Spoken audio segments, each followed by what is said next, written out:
So good morning everyone. Good morning. तो आप सबकी लाइफ कैसे चल रही है? बहुत ही आज हम जानने वाले हैं कि कोई भी काम छोटा बड़ा नहीं होता है और कोई भी इंसान कुछ चीज़ें लाइक ज़्यादा पैसे होने पर अमीर नहीं हो जाता और कुछ गरीब लोग लाइक अहमियत चीज़ों से या फिर पोजीशन से या फिर किसी चीज़ से कम नहीं होती हमारी। तो एक स्टोरी है, काइंड ऑफ हम एक स्टोरी लेते हैं, छोटी सी स्टोरी है।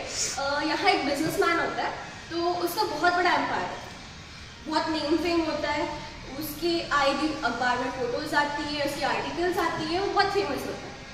तो अपना जो कारोबार है वो और बढ़ाने के लिए एक गांव में आ जाता है, क्योंकि वो गांव जो होता है बहुत सारे मिनरल से भरा होता है। तो वो सोचता है कि अब मैं अपना जो बिजनेस है यहाँ स्टार्ट करूँगा और यहाँ से मैं अपना जो बिजनेस है वो और ज़्यादा सेटअप करूँगा और बिल्डअप करूँगा। तो उस गांव में आता है, तो प्रॉब्लम ये होती है कि गांव के किनारे पे बहुत बड़ी नदी होती है। तो उसके पास दो ऑप्शंस होते हैं। अब तो वो बाय रोड अगर गांव जाना चाहता है तो उसको 8 घंटे लगे, या तो 20 मिनट नदी का रास्ता वो तय करके वो चला जाए। तो वो सोचता है कि मैं क्या करूँ। तो वो जो बाय रोड होता है वो गाड़ी अपनी वहीं खड़ी कर देता है लॉक करके और सोचता है कि नदी क्रॉस कर देगा। तो जब नदी के किनारे आता है तो उसे एक नाव वाला होता है ना, वो दिखता है। वो कहता है कि कहाँ जाना है साहब आपको? वो कहते हैं कि मुझे तुम नदी के उस पार छोड़ दोगे?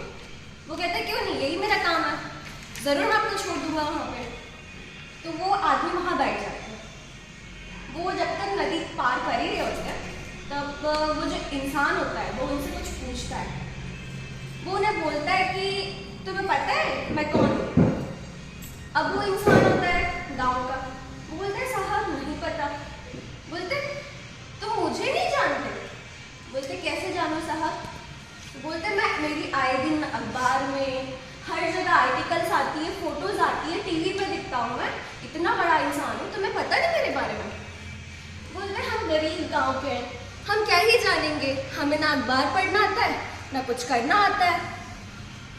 तो वो जो इंसान होता है बिजनेसमैन, वो उसे ताना मारता है, अरे तुम पढ़े लिखे ही नहीं हो, क्या ही जिंदगी है तुम्हारी?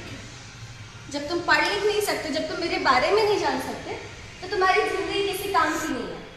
वो ऐसा टॉन्ट उसे मारता है। तो वो इंसान जो है ना लाइक कुछ टाइम के लिए छोड़ देता है, वो उसके मन पे नहीं लेता। जब वो चल रहे होते तो वो वापस उससे दूसरा क्वेश्चन करता है, क्या तुम कभी शहर आए हो? तो बोलता है नहीं साहब, मैं तो बचपन से यहीं पला बड़ा हूँ और इस गांव से बाहर कभी गया ही नहीं, मैंने गांव की दुनिया के अलावा कोई दुनिया नहीं देखी। तो वो वापस उसे सेम टॉन्ट मारता है, अरे इतना टाइम हो गया, इतना अरसा हो गया तुम्हें यहाँ रहते हुए और तुम अभी तक इस गांव से बाहर ही नहीं गए, तुमने शहर ही नहीं देखा, तो किस काम की तुम्हारी जिंदगी? अब उसे थोड़ा थोड़ा लगने लगता है कि यार मेरी जिंदगी तो बहुत ही खराब है, मैं किसी काम का नहीं हूँ, ऐसा वो सोचने लगता है अपने मन में। तो वो बैठा रहता है, तब तक उसके माइंड में बहुत सारी चीजें चलने लगती है और उसका ध्यान जो है वो भटक जाता है उसके काम से। अब ध्यान भटकने की वजह से क्या होता है ना कि नदी में एक पत्थर से उसकी जो नाव होती है वो भिड़ जाती है। अब नाव भिड़ने की वजह से छेद हो जाता है नाव में और पानी धीरे धीरे बढ़ने लगता है। अब वो जो बिजनेसमैन होता है वो बहुत ज़्यादा घबरा जाता है कि यार कब क्या होगा, नाव में पानी भर रहा है। तो जो नाव वाला होता है ना, तब वो बहुत अच्छे से स्माइल देता है, बोलता है साहब आपको तैरना तो आता ही होगा, स्विमिंग तो आती ही होगी आपको, आप शहर में पले बड़े हैं। तो वो बिजनेसमैन बोलता है कि नहीं मुझे तैरना नहीं आता, आप क्या करेंगे? तब वो ये टॉन्ट उसे सामने मारता है, आपने तैरना नहीं सीखा तो क्या ही सीखा अपनी जिंदगी में? अब वो बोलता है कि भाई तुम्हें जितने पैसे चाहिए, तुम्हें जो चाहिए, मैं सब देने के लिए तैयार हूँ, बस मेरी जान बचाओ। बोलता है साहब मुझे पढ़ना लिखना या फिर शहर जाना तो नहीं आया, लेकिन मुझे तैरना और तैर कर डूबने वाले को बचाना जरूर आता है, ये मैंने अपनी जिंदगी में बहुत अच्छे से सीखा। तो वो उसे बचा के बाहर ले जाता है और उसकी नाव वहीं डूब जाती है। तो इस स्टोरी से आप लोग क्या समझे? मुझे थोड़ा सा चाहिए मॉरल सबके पास से कि सबके पॉइंट्स ऑफ व्यू क्या है स्टोरी को लेके। खुशबू आप कुछ भी आपको जो लगे इस स्टोरी से, कुछ नहीं। और कोई ऐसे मैं नाम नहीं लग रही, अटेंटिवली खुद ही बता दे। जी बोलिए। को नहीं करना चाहिए कि नहीं मैं इस चीज़ में बेस्ट हूँ तो सामने वाले की कोई वैल्यू नहीं है। शायद मैं जिस चीज़ में एक्सपर्ट हूँ तो वो उस चीज़ में नहीं होगा, लेकिन वो किसी और चीज़ में तो एक्सपर्ट होगा जो मुझे भी नहीं आती होगी। राइट, तो घमंड ईगो नहीं रखना चाहिए। वाला जो है विदाउट ईगो वो तैर करके उस इंसान को डूबते हुए बचाता है, बाहर लेकर आता है। तो moral of the story is हमें कभी भी खुद के पोजीशन को लेके, हम अभी अपनी बात करते हैं, खुद की पोजीशन को लेके, खुद के ओहदे को लेके या फिर किसी चीज़ को लेके हमें ईगो नहीं रखनी चाहिए, क्योंकि हमें हर चीज़ की ज़रूरत पड़ती है, हर इंसान की ज़रूरत पड़ती है।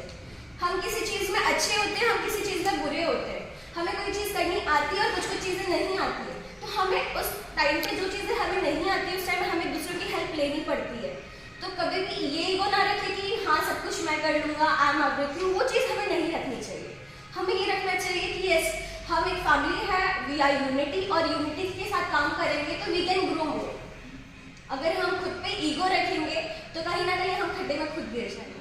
डर से रुक मत जाना, गिरने के डर से रुक मत जाना, जीत तो होगी पर पहले हारना होगा।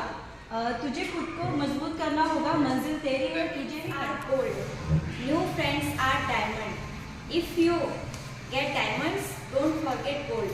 Yes. Because only gold hold a diamond. पुराने दोस्त ही सोना है और नए दोस्त हीरा है। अगर आपको हीरा मिले तो सोना मत भूलना, क्योंकि केवल सोना ही हीरे को ढाल